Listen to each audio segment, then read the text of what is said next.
तो प्यारे बच्चों, एक वक्त की बात है कि एक बहुत प्यारा गांव था। इस गांव में हर कोई बहुत खुश था। इस गांव में एक किसान रहता था। इस किसान के पास बहुत से जानवर थे। किसान अपने सब जानवरों से बहुत प्यार करता था। किसान भैंसों के लिए चारा लाता और मुर्गियों को दाना डालता। किसान के सब जानवर इससे बहुत खुश थे, पर किसान की बिल्ली किसान से खुश नहीं थी। वो सब जानवरों से बहुत जलती। बिल्ली चाहती थी कि उसका मालिक बस उसका ख्याल रखे, हर वक्त उसके साथ खेले। पर किसान के पास इतना वक्त नहीं होता था, क्योंकि उसे अपने सब जानवरों से बराबरी पर प्यार था, इसलिए वो सबका एक जितना ख्याल रखता।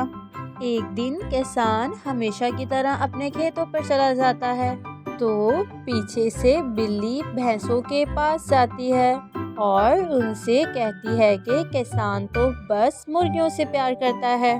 तब देखो उनको दाना डालता रहता है। किसान को ना तो तुम्हारी पड़ी है और ना ही मेरी।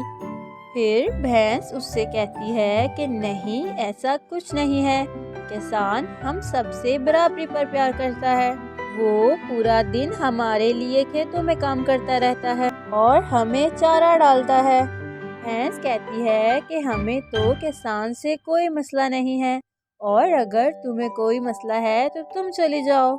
ये सुनने के बाद बिल्ली वहाँ से मुंह बनाकर चली जाती है। अब बिल्ली मुर्गियों के पास जाती है और उनसे कहती है कि किसान तो हर वक्त भैंसों के काम करने में लगा रहता है।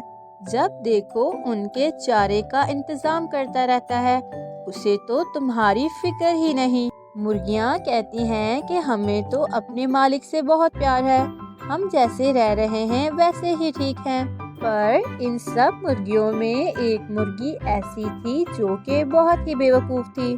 वो मुर्गी बिल्ली के पास जाती है और उससे कहती है कि तुम ठीक कह रही थी, आज जब किसान आएगा तो मैं उससे शिकायत ज़रूर करूँगी। ये कहकर मुर्गी वहाँ से चली जाती है। अब जब किसान आता है तो वो मुर्गी किसान के पास जाकर उससे कहती है कि अब मैं यहाँ नहीं रहना चाहती, मैं अब अपनी ज़िंदगी जंगल में जाकर गुजारना चाहती हूँ। किसान मुर्गी को बहुत मना करता है, पर वो नहीं मानती और जाने की जिद करती रहती है। अब किसान मुर्गी को जाने की इजाज़त दे देता है। अब मुर्गी वहाँ से चली जाती है। मुर्गी चलते चलते जंगल आ जाती है, जहाँ पर उसे एक गिलहरी मिलती है। गिलहरी बहुत ही चालाक और शेर की दोस्त थी। गिलहरी अब मुर्गी से दोस्ती कर लेती है और मुर्गी से कहती है कि आज तुम मेरे घर ही रुक जाओ, मेरा घर बस थोड़ा ही आगे है। मुर्गी अब गिलहरी की बातों में भी आ जाती है और मुर्गी गिलहरी के साथ चली जाती है। गिलहरी मुर्गी को शेर के पास ले आती है। शेर मुर्गी को देखकर बहुत खुश होता है। गिलहरी मुर्गी को शेर के पास छोड़कर वहाँ से चली जाती है और शेर मुर्गी को खा जाता है। इस तरह मुर्गी अपनी बेवकूफ़ी की वजह से अपनी जान गंवा देती है।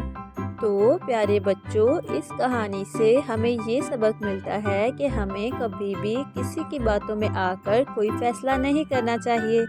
If you like the cartoon, like, share, subscribe. Thanks for watching. Bye bye.